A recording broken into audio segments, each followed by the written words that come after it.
Hello, hello, Pisces Collective. Kamusta po kayong lahat? Ako po ito si James from James Tarot PH.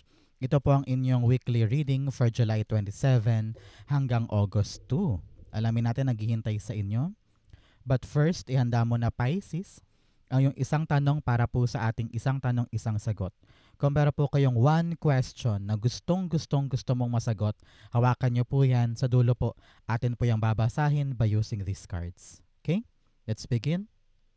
Inhale and exhale. Holy Spirit, Spirit guides, guide us for today. Your cards for the week. Nice. Siya nga pala mga mahal kong Pisces, please, wag po kayo mag-skip ng ads. Malaking tulong po sa akin yan. Every time po na meron tayong libreng reading para sa inyo. Thank you rin po sa bawat like, sa bawat comment, at sa bawat pong sumusuporta sa atin. Hello po sa ating mga new subscribers. Welcome po sa ating channel. Naway nag-enjoy po kayo. And please, i-share nyo po yung ating video. Okay? Do not skip your ads. Tulong nyo na po sa akin yan. Salamat po. So, in the background of your reading, meron kang the Four of Swords. Alam mo, narinig ko dito, ito yung linggo na ipapahinga mo yung mga pagpuwersa mo sa mga bagay-bagay. It feels like parang panahon to para mag-relax, maupo, huwag pilitin yung mga bagay na hayaan mong dapat maganap. Huwag kang mag-overthink, huwag kang mag-overanalyze tungkol sa mga mangyayari, no? Especially kung wala naman sa kamay mo yung kakahinatnan. Naipasa mo na, nagawa mo na yung best mo, okay na yon. Relax ka na. And let God bring you the good news this time. Okay? So kung meron sa inyo balak magbakasyon, balak mo ng bumitaw panandalian, mag-day off, o kaya itong weekend na to, sabi mo, sige, pahinga muna ako, bukas na lang yan. Parang wala naman sa kamay ko na yan eh. Kayang-kaya na yan ni God, no?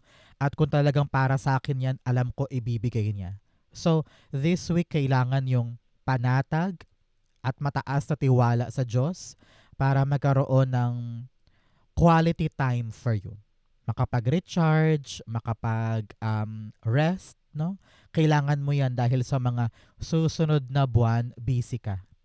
Okay, so now, just take your time and accept what is para mapag-isipang mabuti kung ano yung mga next step mo moving forward. Especially here, in your core energy, meron kang the King of Swords.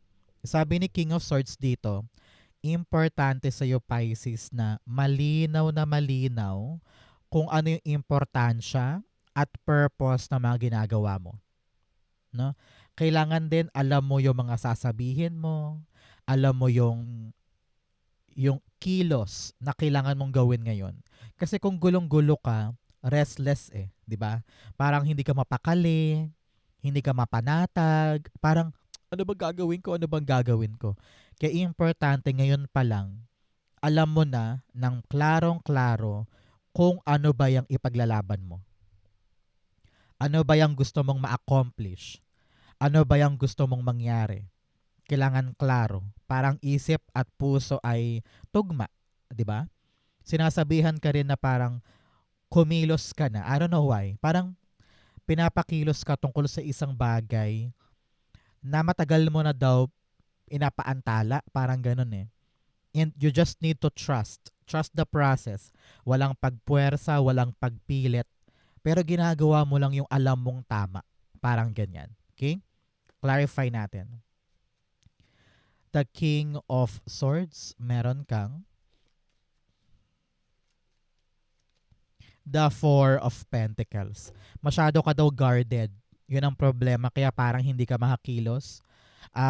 Iniisip mo agad na baka mag-fail, baka walang patunguhan, baka masaktan lang ako, baka mapahiya lang ako. Kaya kahit kayang-kaya mo naman na, marami kang excuses. Marami kang dahilan na parang, ay wag muna ngayon kasi nga ganto ganyan. Pinipuwersa mo, pinipilit mo, kinokontrol mo. Imbes na hayaan mo lang gumulong, hayaan mo lang mangyari, hayaan mo lang na maganap. Kasi kapag marami kang excuses, tapos pinipigilan mo maganap yung dapat maganap, lalo ka nahihirapan. Lalo kang walang growth. lalo kang walang pinapatunguhan, 'di ba? So ngayon, open yourself to the possibility. Charge forward, take action, kumilos, at hayaan mong ipagpasa Diyos na lamang yung outcome or magaganap. Ang importante, papatunayan mo kay universe na handa po akong maging seryoso. Handa po akong gumalaw. Handa po akong kumilos para makuha yung gusto ko. At the bottom, you have the Ten of Swords. Nahihirapan ka na dahil imbes na gumalaw, kumilos, gawin, ang dami mong inaalala na what if matalo, what if pagtawanan ako, what if mauwi sa wala. Iniisip mo agad yung pangit na ending, wala pa naman. Kaya nangyayari, nabuburo ka dyan. Para kang hindi makagalaw, hindi makaabante, nafo-frustrate ka na, naiinis ka na, pero in reality, ikaw lang din naman ang pumipigil sa'yo para maabot yung potential mo. So, think Pisces.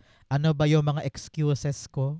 Ano ba yung mga kinakatakot ko na overprotectiveness ko sa aking sarili para magawa ko ng dapat kong gawin? Okay? So, Pisces, tanungin kita, ano ba tong mga laban na sana sabi mo gusto ko nang may panalo, gusto ko nang makuha, gusto ko nang makamit? Comment down below, hilingin natin yan, i-manifest natin yan, it will happen to you. Okay? In the area of what you need to focus on, meron kang the Nine of Swords. Sinasabi dito, Pisces, na masyado kang nalulunod sa problema mo ngayon. And karamihan sa mga problemang yan ay pag-overthink. Narinig ko yung word na pinapangunahan mo kasi. Yan, pinapangunahan mo kasi, kaya every single step kailangan pulido. Kailangan alam mo agad. Kailangan meron ka kaagad mo pang hahawakan. Kapag wala, ayaw mo nang gumalaw. Iniisip mo agad na baka pumalya, baka masira, baka matalo, baka malugi, baka husgahan lang ako. Ganyan. Ang dami-dami mong inaalala na pag-overthink. And nagka-catastrophize ka. Ano ibig sabihin nun? Hindi ka pa man kumikilos, parang ending na agad yung iniisip mo. Na pangit agad ang magaganap. So baguhin natin yan. Matuto kang matulog ng maayos. Tingnan mo, both cards all about resting. Pero yung isa totally nakakatulog ng maayos, pero ito hindi. Imbes na magpahinga, puro problema ang nasa isip. At pinapangunahan mo yung sitwasyon na parang dapat ko to gawin ko kasi kapag hindi ko to ginawa, baka ganito mangyari, baka ganito, baka ganyan. Relax. You need to stop for a while. Itong linggong ito, July 27 to August 2, kailangan dito yung puro pahinga. Puro tiwala kay Diyos. Sa Diyos. Tiwala kay God sa Diyos. Pinagsama ko. Tiwala kay Diyos. Tiwala kay God sa ating Diyos. 'Di ba? So if you have that faith, if you have that trust in Him, papanatag ka eh. 'Di ba? Hindi mo na iisipin tong mga alalahanin na ito na nakakasira ng iyong diskarte. Okay? Clarify natin. The Nine of Swords being clarified by the Knight of Pentacles. Yes. Masyado ka nag-iisip tungkol sa mga plano mo. Paano ko papaaralin yung mga anak ko? Paano ko babayaran yung utang? Paano ko mabibili yung bahay na yun? Paano kami makakalipat? Paano ko mababawi yung nakasanglang lupa? Marami kang plano at nakakalunod yung labis-labis sa pag-iisip kung kailan siya magaganap, paano mo gagawin, paano mo mapagtatagumpayan. Diba? And here you have the Ace of Wands. Ang kailangan mo lang ngayon, tiwala. Trust in yourself na kaya ko. Kung ano man tong plano ko na balak kong gawin, hindi ko to papangunahan ng kaba or takot. I will just do my best. And sabi dito, dahan-dahan ka lang daw kasi. Huwag ka magmamadali. Kaya ka lalong nahihirapan, natatakot, ay dahil minamadali mo, gusto mo agad perfect. Gusto mo agad magandang outcome. Gusto mo agad walang kapintasan or wala man lang pagkakamali. Kaya ka lalong nahihirapan. Sabi dito, humakbang ka paunti-unti para mahuli mo, makita mo kung ano ba yung dapat kong gawin na papabor sa akin. Okay? So, mga Pisces, kwentuhan time. Ano po yung favorite nyong ulam? Especially sa mga taga-abroad dyan na nakakamiss na ng authentic lutong Pinoy. Ano yung pinaka gusto mong kainin ngayon? Para sa mga kapwa ko namang nasa Pilipinas, ano yung favorite dish mo? Ako, sinigang and lumpia. Ikaw, ano yung kine-crave mo this time? Comment below po. In the area of what you need, meron kang the 10 of wands. Sabi dito, malabo man sa ngayon, hindi mo man makita yung daan patungo sa goal mo, kailangan mong intindihin na I need to charge forward. Kahit madilim, kahit hindi sure, kahit walang katiyakan, kahit parang feeling ko nawawalan na ako ng pag-asa, pero alam mo na kailangan ko tong ipaglaban, kailangan ko tong idiretso, kailangan kong patunayan sa kanila na kaya ko hanggang dulo. No? So ngayon, keep on fighting. Pinapayuhan ka ngayon na ibaba na yung ibang responsibility para makatuto ka sa isang goal na kaya mong ipanalo ngayon. Ramdam ko dito na marami kang pasan-pasan at karamihan dyan ay hindi talaga para sa'yo. No? Ano ba yung mga responsibility na yan na pwede mo nang ipasa sa iba? Kailangan daw gawin na. Para nang sa ganon, maging madali sa'yo ang pagtulay sa goal mo ngayon. Okay? Clarify natin. Narinig ko dito na parang iniisip mo, kaya ko pa ba? Itutuloy ko pa ba to? Ang hirap-hirap, nakakapagod. Pero sabi ko nga, magtiwala sa Diyos na kung ano man yung hinihiling mo ay darating din. 10 of Wands, the High Priestess. Yes, magkaroon ka ng tiwala sa iyong sarili, tiwala sa Diyos. May instinct ka eh. Alam mo yan sa iyong puso na kahit mahirap ito, kahit nakakapagod, kahit parang di ko na ata kaya, pero ramdam mo na I need to win this. I need to continue this. So go on, push. Ipaglaban, ipanalo mo. You have the 3 of Wands in the background. Kailangan talaga handa kang salubungin yung mga bagay na gusto mong kunin sa buhay. You want growth. You want success. Gusto mo nang makaalis or makaabante or makaangat sa buhay, di ba? So kung ano man tong kilos na to, kahit mahirap, kahit maraming dapat asikasuhin, kahit nakakapagod, ilaban mo. Dahil darating din yung grasya para sa'yo. Okay? In the area of what's affecting your current energy, meron kang the Hanged Man. Si Hanged Man this week, ramdam ko dito na maliliwanagan ka na tungkol sa mga aksyon mo. Tungkol sa mga dapat mong ikilos. Parang unti-unti, na-figure out mo na kung ano yung paraan ko para di na ako stuck. Para hindi na ako nakabitin dito at nag-aalala at nag-iisip ng kung ano-ano. Ma-figure out ko na kung ano yung pinakamabisang paraan para makuha ko yung stability ko at katiwasayan ng buhay ko. Example, this week, masyado ka nag-iisip, bakit ganun?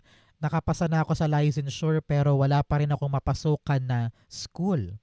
Pinipilit mo ang sarili mo na mag-apply sa iba't ibang city or probinsya, magkaroon lang ng item bilang public school teacher. Pero ngayong linggo sabi mo, I need to trust God. I need to relax. Kapag masyado akong aligaga o frustrated, parang tinataboy mo yung grasya, 'di ba? So let's relax and collect ourselves. Kapag tahimik ka, kapag nakapag-recharge ka, kapag nakapagpahinga ka, doon papasok sa isip mo yung divine answer. 'Di ba minsan kapag tahimik ka sa bahay, gumagana isip mo, lumalabas yung mga impormasyon na kanina hindi mo maisip-isip pero dahil tahimik ka, pahinga ka, doon pumapasok. So gawin mo rin yun. So once nakapag-relax ikaw, may isip mo yung pinakamagandang aksyon para makuha yung stability na gusto mo. Pero kailangan ngayon susugal ka sa bago. Kailangan mong buksan ang sarili mo sa mga other option na pwede mong tahakin. O halimbawa, na-figure out mo talaga na ay siguro nga wala pang public school teaching na pwede sa akin. So why not buksan ko ang sarili ko sa VA or online teaching. So parang pwede yun na. May credentials ako, may meron akong kakayanan para gawin yun. So why not? So isusurrender mo kay God. Sabi mo, God, alam mo, ito yung bala kong gawin ngayon. Ito yung strategy ko ngayon. Tulungan mo ko. Takot akong sumubok pero bubuksan ko to sa aking sarili. Baka ito yung magbibigay sa akin ng stability. So parang why not, 'di ba? Try lang natin. Clarify natin si Hanged Man. Si Hanged Man dito parang sinasabi niya, mahahanap mo na yung solusyon. Along the way you thought ganto, pero yun pala, meron pala iba pang paraan. Parang ganyan. Okay? Hanged Man, the Moon card. Yes, the answers will come. Matagal ka nag-isip-isip at nagmuni-muni kung paano ba to, paano ba to, paano ba to.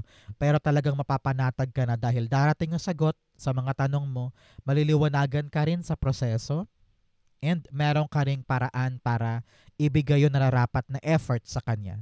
Panahon to for you to really equal give and take. Mag-effort ka para makuha mo pabalik yung magandang reward o magandang bunga.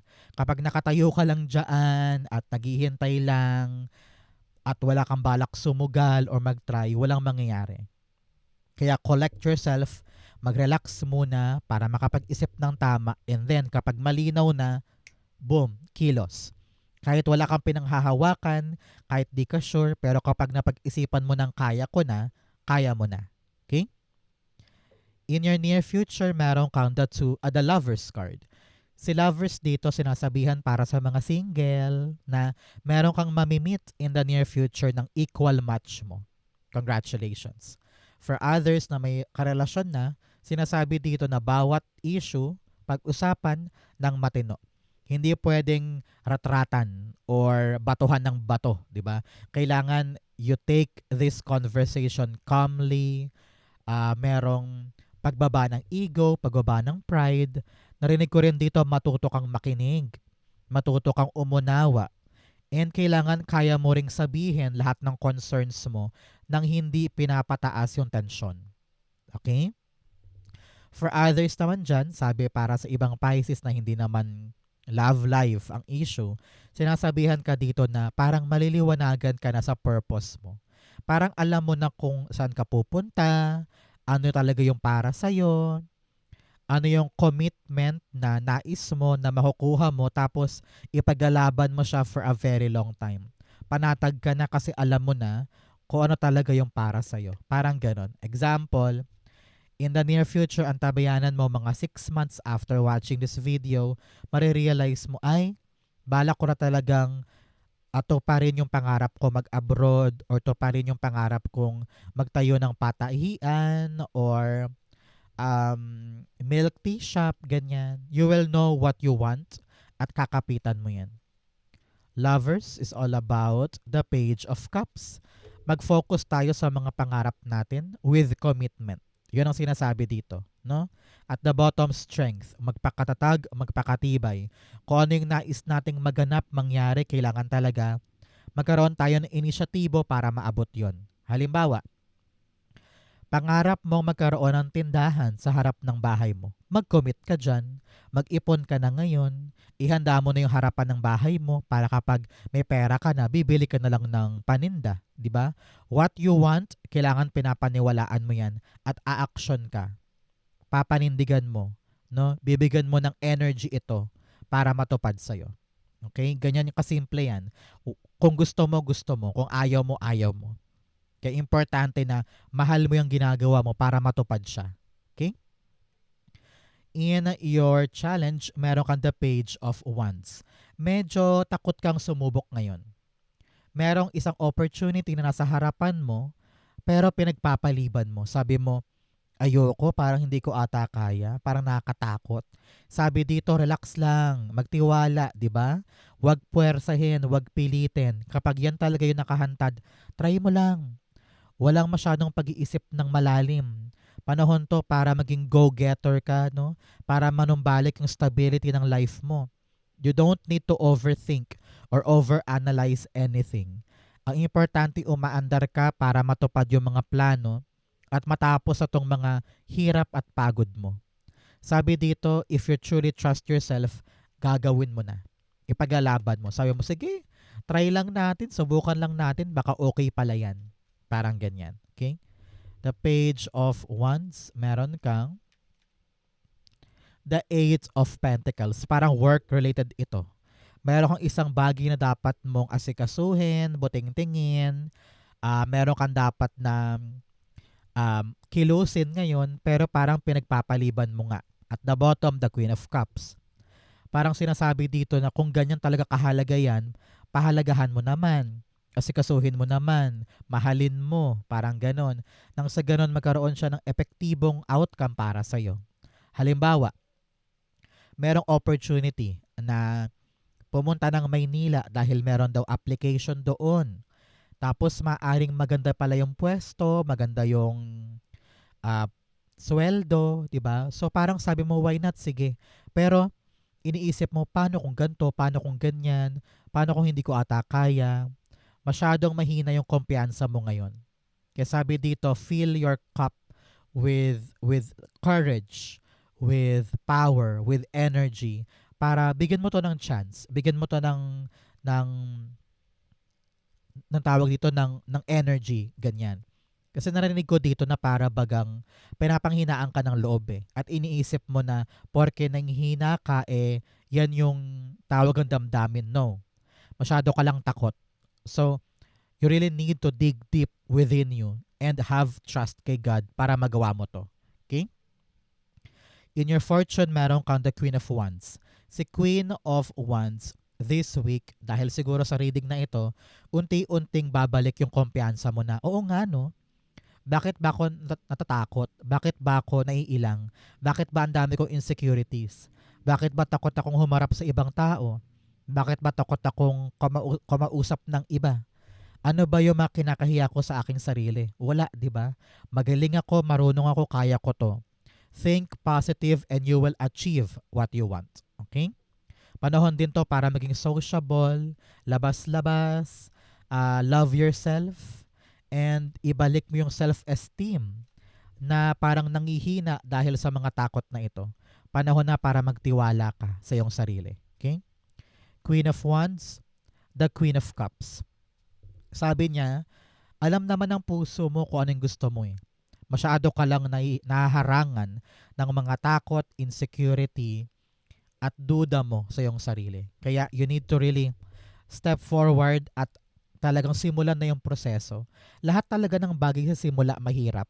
Nakapagod, nakatakot, matrabaho. Ganon talaga yan, normal yan. Kaya kailangan mong angkinin sa puso mo na, sige, paghihirapan ko to. Sige, pagkatrabahuhan ko to. Kayang-kaya ko na. May tiwala na ako sa aking sarili.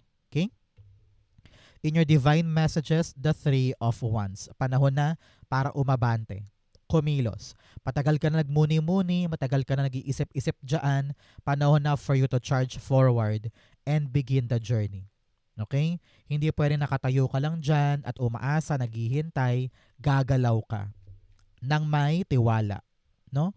At hindi ka mag-exert ng 300%. Yung kaya mo lang. Yung kaya mo lang para may time ka pa para magpahinga, mag-relax, mag-enjoy, pero gagalaw tayo. Okay?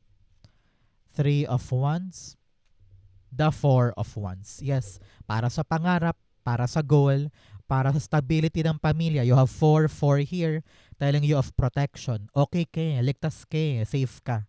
So bakit daw takot-takot kang gawin yung isang bagay? Manalig, manalig, manalig. Everything will be fine. King of Cups, mag-relax, no?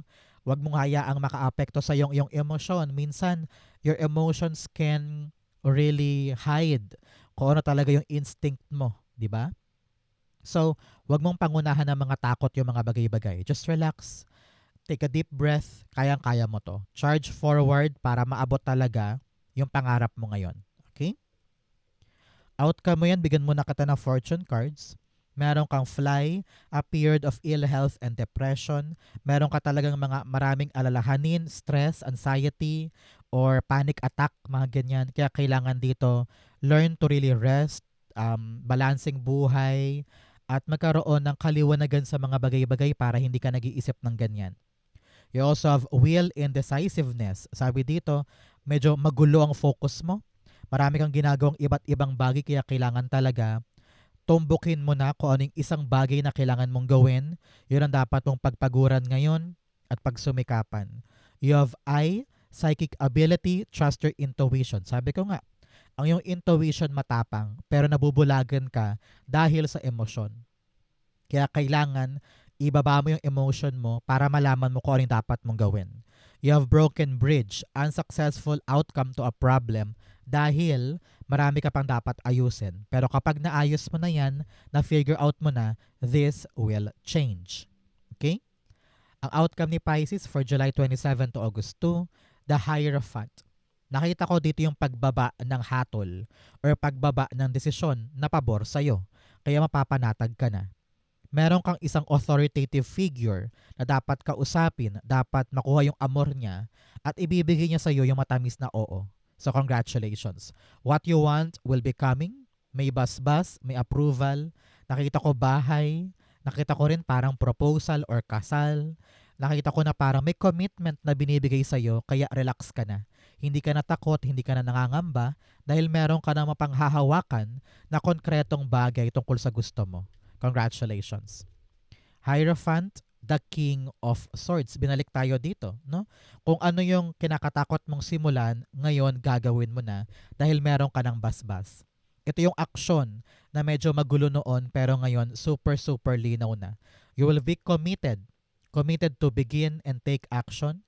Nakapag-decide ka na at gagalaw ka na. At the bottom, the Page of Swords. Sabi dito, araling mabuti, kailangan talaga handang-handa ka, and make sure na ikaw yung uri ng taong handang gumalaw para matupad yung pinapangarap. Kasi kung puro isip lang yan, puro plano lang, pero wala namang action, sayang, di ba? So, make a choice, makinig sa mentor mo, sa teacher mo, sa advisor mo, and kapag narinig yung go signal at yung kahandaan, push, laban, and make sure na ikaw yung tipo ng tao na along the way, hindi ka pagod para matuto. Congratulations. Okay?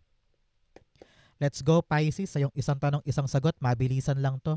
Inhale and exhale the answer to your question. You have the Three of Cups, the Queen of Wands, and then the Magician card. Beautiful.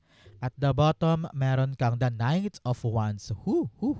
Paparating po ang isang magandang balita tungkol sa question mo na labis-labis mong ikaka-excite. Ito ay magandang balita, maaring announcement para meron ka ma-harvest eh. Good news ito, no? Congratulations. At talagang mag-celebrate ang pamilya. Sabi dito, mapagkatiwalaan ng sarili, kayang-kaya mo yan. Ito yung panahon talagang papatunayan mo na deserve ko to. Deserve ko tong bagay na ito.